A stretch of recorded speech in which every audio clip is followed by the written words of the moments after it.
Good morning to fifth standard students. நம்ம last கிளாஸ்லலாம் என்னப்பா பார்த்தோம்? ஃப்ராக்ஷன்ஸ் பார்த்தோமா? ஃப்ராக்ஷன்ஸில் என்னென்ன பார்த்தோம்? டைப் ஆஃப் ஃப்ராக்ஷன்ஸ் பார்த்தோம். சேடட் ஃபிகருக்கு வந்து எப்படி ஃப்ராக்ஷன் ஃபைண்ட் அவுட் பண்ணுறதுன்னு பார்த்தோம். அப்புறம் ஃப்ராக்ஷன்ஸை வந்து எப்படி கம்பேர் பண்ணுறதுன்னு பார்த்தோம். ரெண்டு ஃப்ராக்ஷன்ஸை கம்பேர் பண்ணி அதுக்கு வந்து greater than simple, less than சிம்பிள்ஸ்லாம் எப்படி யூஸ் பண்ணுறதுன்னு பார்த்தோம். அதுக்கப்புறமேட்டு ஃப்ராக்ஷன் அடிஷன் பார்த்தோம். எந்த ஃப்ராக்ஷனோட அடிஷன் பார்த்தோன்னா லைக் ஃப்ராக்ஷனோட அடிஷன் பார்த்தோம். எந்த ஃப்ராக்ஷன்? லைக் ஃப்ராக்ஷனோட அடிஷன் பார்த்தோம். ஏன் லைக் ஃப்ராக்ஷனோட அடிஷன் பார்த்தோன்னா லைக் ஃப்ராக்ஷன்ஸ்லாம் எப்படிப்பா இருக்கும்? Very good. டினாமினேட்டர்ஸ் எல்லாமே எப்படி இருக்கும்? சேமாக இருக்கும். அந்த லைக் ஃப்ராக்ஷன்ஸோட அடிஷன்ஸ் பார்த்தோம். அதை பேஸ் பண்ணின வேர்ட் ப்ராப்ளம்ஸும் பார்த்தோம். ஸோ அந்த வேர்ட் ப்ராப்ளமோட கண்டினியூவேஷன் தான் நம்ம இன்றைக்கி ஒரு ப்ராப்ளம் பார்க்க போகிறோம். நம்ம லாஸ்ட் கிளாஸில் பார்த்த எல்லாத்தையுமே இப்போ ரீகால் பண்ணேன், உங்களுக்கு நல்லா புரிஞ்சிருக்கும்.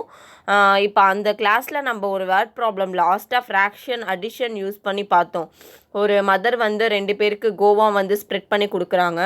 டோட்டலாக எவ்வளோ கோவாஸ் வந்து அந்த 2 பேருக்கு கொடுக்குறாங்கன்னு சொல்லி ஒரு சம் பார்த்தோம். இப்போ அதே மாதிரியே இன்னொரு சம் பார்க்க போகிறோம். நல்லா கவனிங்க. கையில் வந்து ஒரு நோட், ஒரு பென்சில் எடுத்து வச்சுக்கோங்க.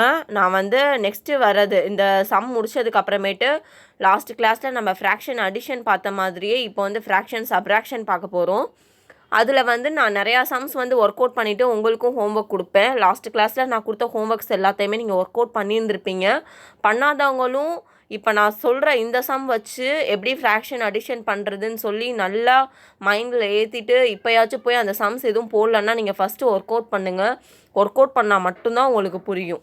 ஓகே, இப்போது நோட் பென்சில் இருந்தால் கையில் எடுத்து வச்சுக்கோங்க. நான் ஃப்ராக்ஷன் சப்ராக்ஷன் சொல்லி கொடுக்குறப்ப ஹோம்ஒர்க்ஸ் கொடுத்தேன்னா அது எல்லாத்தையுமே நோட் பண்ணி அதையும் நீங்கள் ஒர்க் அவுட் பண்ணி பார்க்கணும். இப்போ நம்ம சம் பார்க்கலாமா?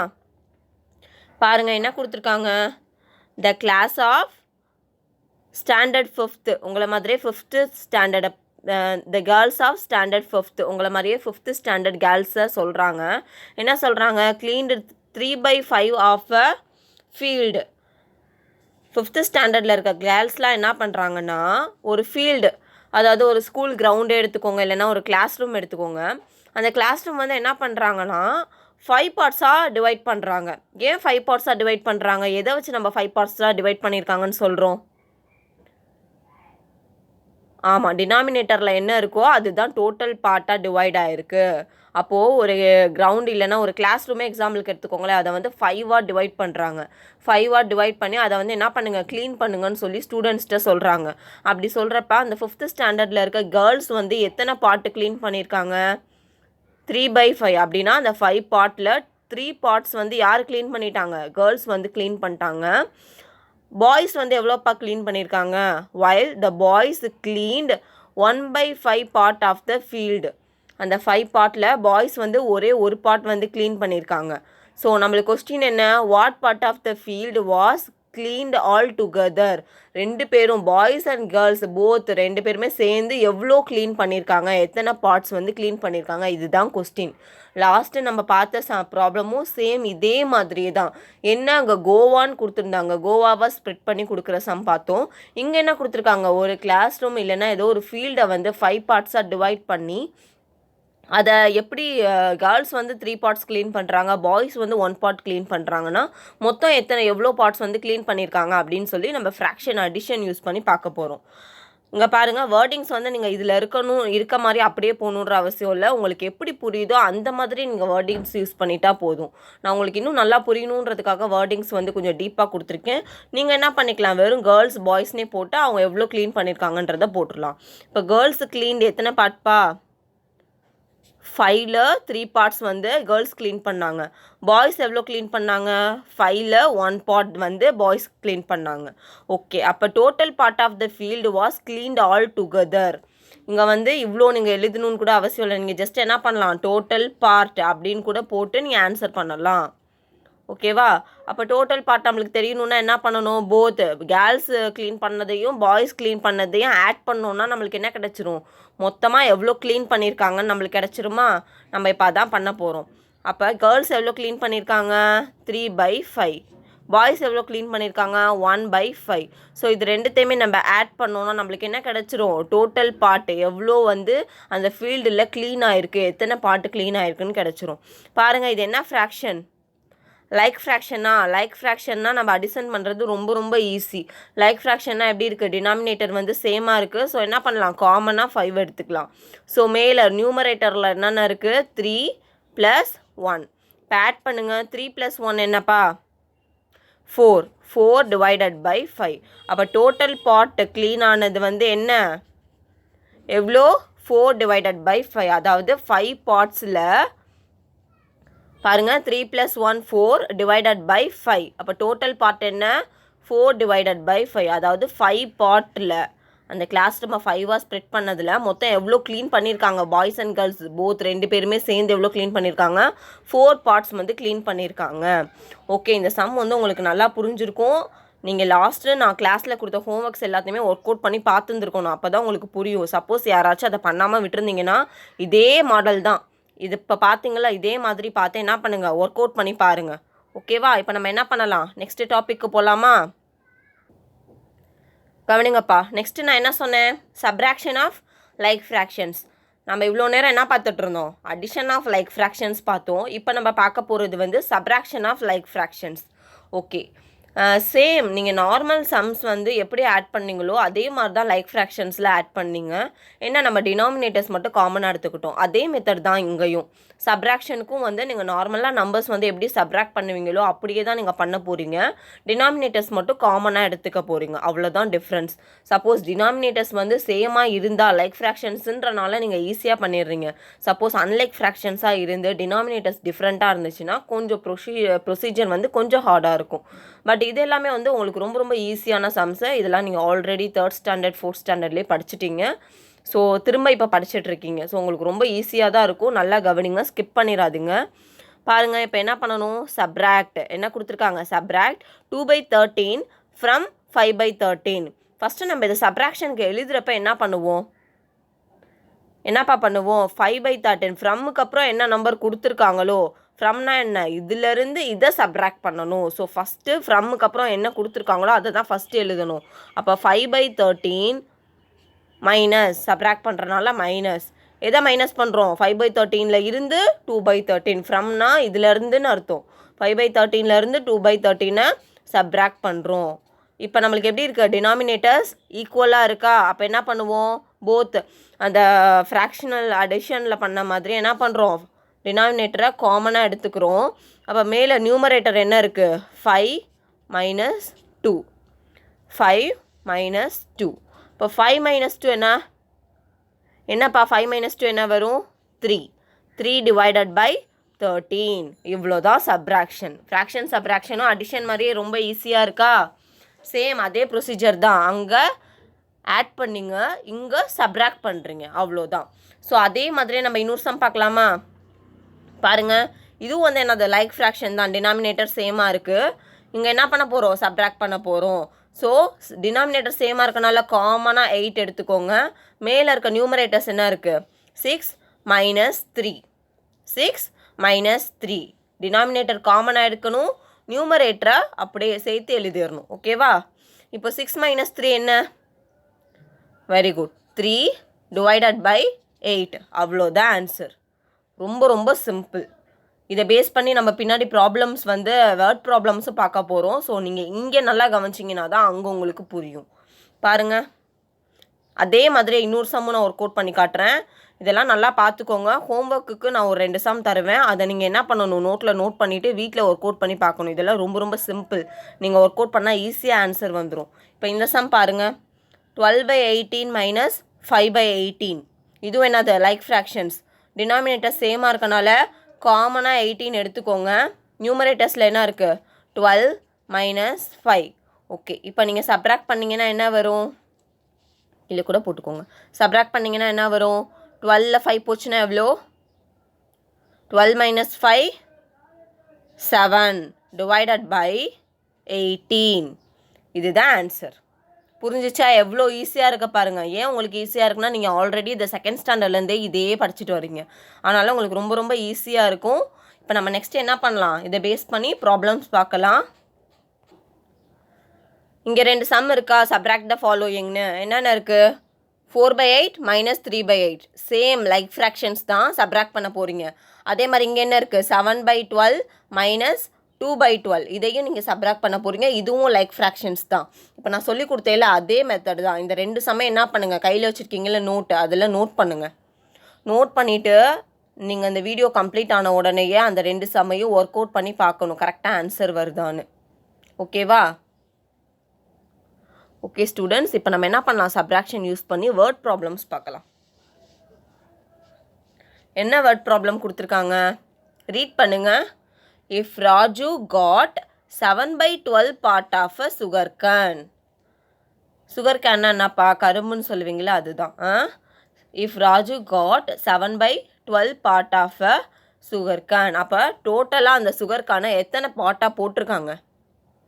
வெரி குட், 12 பார்ட்ஸாக போட்டிருக்காங்க. இப்படி நீங்கள் டக்குன்னு புரிஞ்சுக்க தெரியணும். ஏன்னா நம்ம இவ்வளோ ப்ராப்ளம்ஸ் பார்த்துட்டோம். டினாமினேட்டரில் இருக்கிறது தான் நம்மளுக்கு என்னது, total part.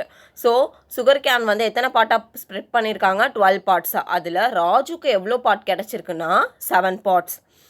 And Sanju got 5/12 part of it. அதில் சஞ்சுக்கு எவ்வளோ பார்ட் கிடச்சிருக்கு, 12 பார்ட்டில் அவனுக்கு எவ்வளோ பார்ட் கிடச்சிருக்கு, 5 பார்ட்ஸ் வந்து கிடச்சிருக்கு. இப்போ என்ன கேட்குறாங்கன்னா, how much did Raju get as extra part. அதாவது நம்மளுக்கு பார்த்தாலே தெரியுது சஞ்சுவை விட யாருக்கு தான் அதிகமாக இருக்குது சுகர் கேனு, ராஜுக்கு தான். ஆனால் எவ்வளோ அதிகமாக இருக்குது, எவ்வளோ எக்ஸ்ட்ரா பார்ட் வந்து ராஜு கிட்ட இருக்குது, இதுதான் கொஸ்டின். ஓகேவா? இப்போது ராஜு கிட்ட 7 பார்ட் இருக்குது, சஞ்சு கிட்ட 5 பார்ட் இருக்குது. சஞ்சுவை விட ராஜு கிட்ட எக்ஸ்ட்ரா பார்ட் எத்தனை இருக்குது அப்படின்னு சொல்லி தான் கேட்டிருக்காங்க. நம்மளுக்கு அப்படி அந்த ஆன்சர் கிடைக்கணுன்னா என்ன பண்ணணும், ராஜு கிட்ட இருக்க பார்ட்லேருந்து சஞ்சுவோட பார்ட்டை மைனஸ் பண்ணிட்டா நம்மளுக்கு கிடைக்குமா, அவ்வளோதான். நல்லா பாருங்கள். To find out the extra part தான் நம்ம இப்போ என்ன பண்ண போகிறோம், ஃபைண்ட் அவுட் பண்ண போகிறோம். அந்த எக்ஸ்ட்ரா பார்ட் நம்ம ஃபைண்ட் அவுட் பண்ணுறதுக்கு என்ன பண்ணணும், ராஜு கிட்ட எவ்வளோ சுகர் கேன் இருக்கோ அதுலேருந்து சஞ்சு கிட்ட இருக்க சுகர் கேனை சப்ராக்ட் பண்ணிட்டோன்னா நம்மளுக்கு ஆன்சர் கிடச்சிரும். அதான் வி மஸ்ட் சப்ராக்ட் எதுலேருந்து, 7/12லேருந்து 5/12 சப்ராக்ட் பண்ணணும். ஃப்ரம்க்கு அப்புறம் கொடுத்துருக்கிறது தான் ஃபஸ்ட்டு எழுதணும். வேர்டிங்கில் போடுறப்ப இந்த மாதிரி வரும். சரிங்களா? வேர்டிங்கில் போடுறப்ப மைனஸ் பண்ணுற சம் ஃபஸ்ட்டு வரும், எதுலேருந்து மைனஸ் பண்ணுறோமோ அதை செகண்டில் வரும், இடையில ஃப்ரம்ன்ற வேர்டு கொடுத்துருப்பாங்க. நீங்கள் கன்ஃபியூஸ் ஆகிடாதீங்க. எப்போவுமே பெரிய நம்பர்லேருந்து தான் என்ன பண்ணணும், சின்ன நம்பரை சப்ராக்ட் பண்ணணும். நம்மளுக்கு பெருசு கிரேட்டர் நம்பர் என்ன, 7லேருந்து தான் இதை சப்ராக்ட் பண்ணணும். இப்போ ராஜு கிட்ட இருக்க எக்ஸ்ட்ரா பார்ட்டை நம்ம ஃபைண்ட் அவுட் பண்ணணும்னா என்ன பண்ணணும்னு சொன்னேன், 7/12 மைனஸ் 5/12. ஓகேவா? இப்போ டினாமினேட்டர்ஸ் எப்படி இருக்குது, சேமாக இருக்குது. அப்போ நம்ம என்ன பண்ணணும், காமனாக 12 எடுத்துக்கணுமா. நியூமரேட்டர்ஸில் என்ன இருக்குது, 7 மைனஸ் 5. அப்போ என்னப்பா வரும், 7 மைனஸ் 5னா என்ன, very good, 2 divided by 12.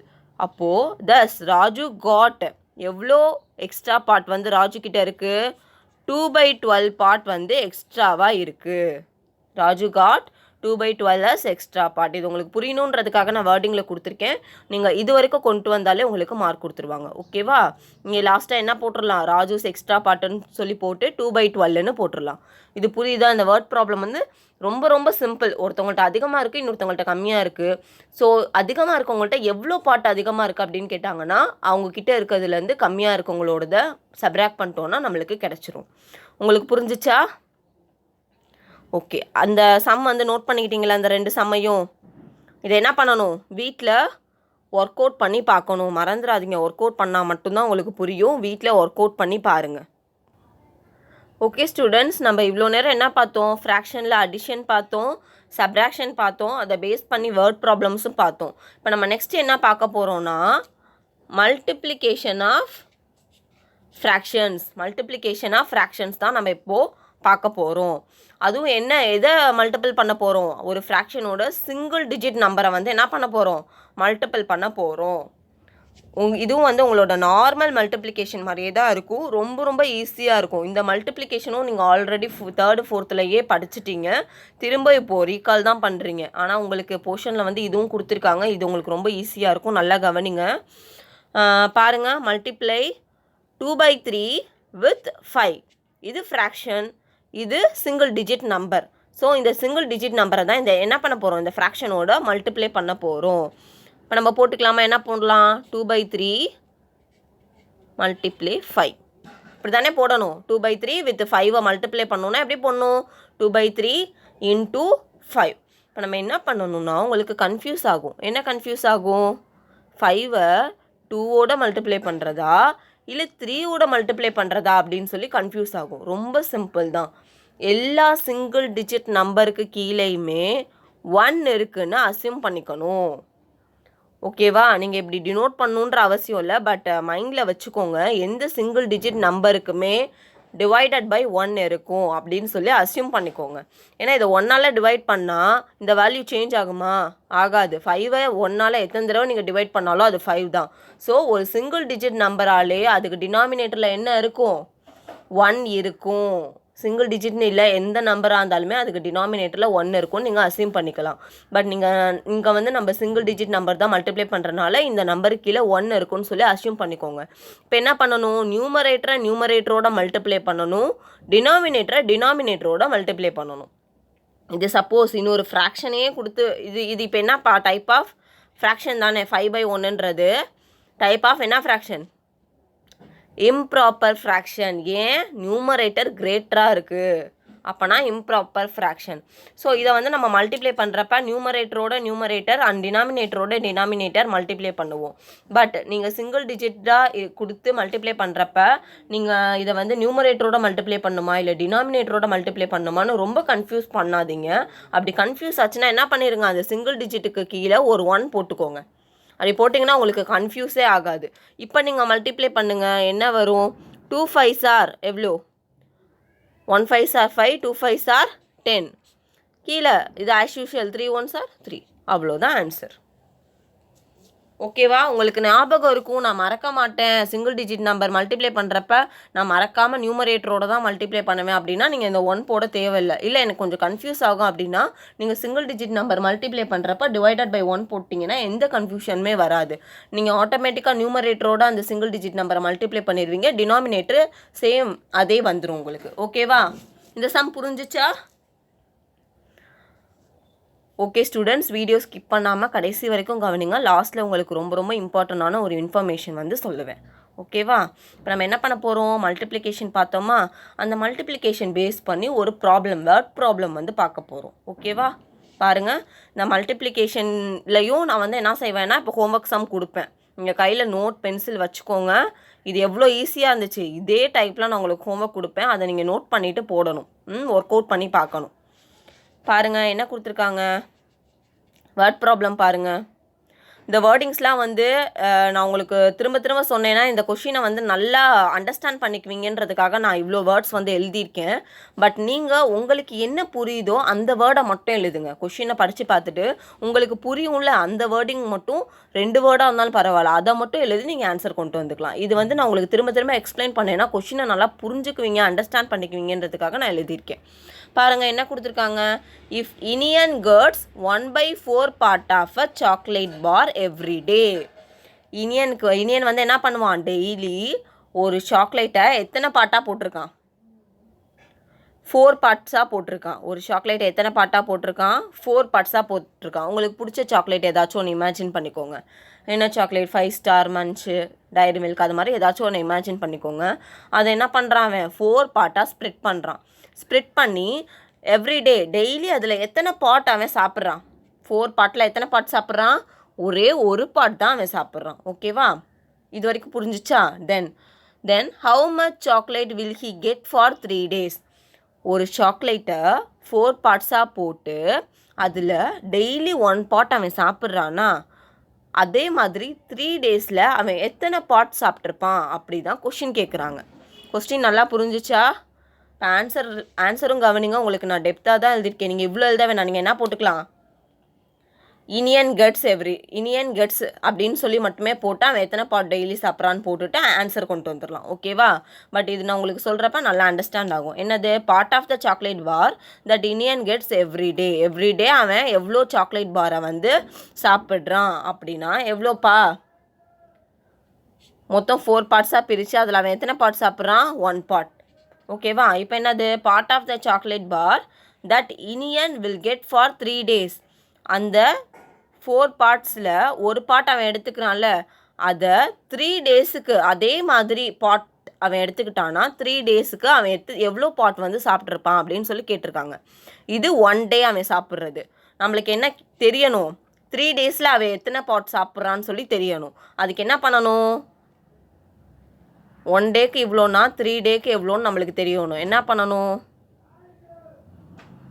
Very good, multiply பண்ணணும். நம்மளுக்கு வேர்ட் ப்ராப்ளம்ஸ்லாம் நீங்கள் நிறையா பார்த்துருப்பீங்க. ஒரு நாளைக்கு இவ்வளோ, 5 நாளைக்கு எவ்வளோன்னு கேட்டால் நம்ம ஈஸியாக சொல்லிடுவோம். இப்போ எக்ஸாம்பிளுக்கு சொல்லணுன்னா, ஒரு பெண்ணோட ரேட் வந்து ஒரு 10 ருபீஸ்னு வைங்களேன். இப்போ 5 பென்ஸோட ரேட் என்ன, 50 ருபீஸ். எப்படி சொன்னீங்க, ஒரு பெண்ணுக்கு 10 ருபீஸ்னா 5 பெண்ணுக்குன்னு நம்ம கண்டுபிடிக்கிறப்ப 5 10s are 50. மல்டிப்ளை பண்ணிங்களா, அதே மாதிரி தான். ஒரு நாள் அவன் எடுத்துக்கிற சாக்லேட் பார் பார்ட் கொடுத்துட்டாங்க. 3 டேஸுக்கு நம்ம ஃபைண்ட் அவுட் பண்ணணும். நான் என்ன பண்ணணும், மல்டிப்ளை பண்ணணும். அப்போ 1/4 × 3. சிங்கிள் டிஜிட் நம்பராக இருந்தால் நம்ம என்ன பண்ணணும், நியூமரேட்டரோட தானே மல்டிப்ளை பண்ணணும். நான் மேலே சொல்லி கொடுத்தேன்னா உங்களுக்கு புரிஞ்சிச்சுன்னா அப்படியே நியூமரேட்டரோட மல்டிப்ளை பண்ணுங்கள். இல்லைனா டினாமினேட்டரில் 1 இருக்குன்னு சொல்லி அஷ்யூம் பண்ணிக்கோங்க. இப்போ நம்ம நியூமரேட்டரோட இதை மல்டிப்ளை பண்ணால் என்ன வரும், 1 3s are 3 divided by denominator அப்படியே வந்துடும். ஓகேவா?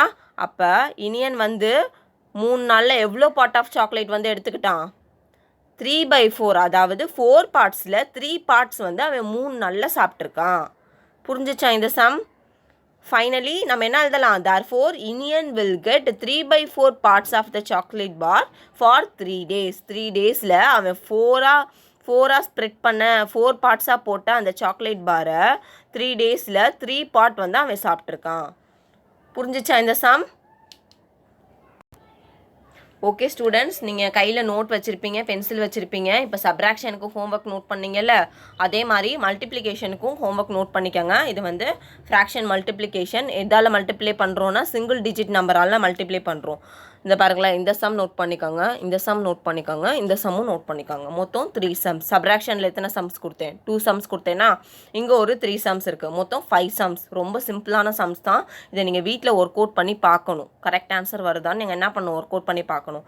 இந்த 2 சம் வந்து கொஞ்சம் பெரிய நம்பர்ஸாக இருக்குல்ல, அதனால் என்ன பண்ணுறேன், நானே ஒர்க் அவுட் பண்ணி காட்டுறேன். இதை பார்த்துட்டிங்கன்னா உங்களுக்கு என்ன ப்ரொசீஜர்னு தெரியும். அதை யூஸ் பண்ணி இதெல்லாம் ஒர்க் அவுட் பண்ணுங்கள். ஃபஸ்ட்டு 4th சம் பார்க்கலாமா? 4th சம் என்னப்பா கொடுத்துருக்காங்க, 21 டிவைடட் பை 50 × 2. இதானே மல்டிப்ளை பண்ணணும். இப்போ நம்ம சிங்கிள் டிஜிட்டாக இருந்தால் எதோட மல்டிப்ளை பண்ணணும், நியூமரேட்டரோட.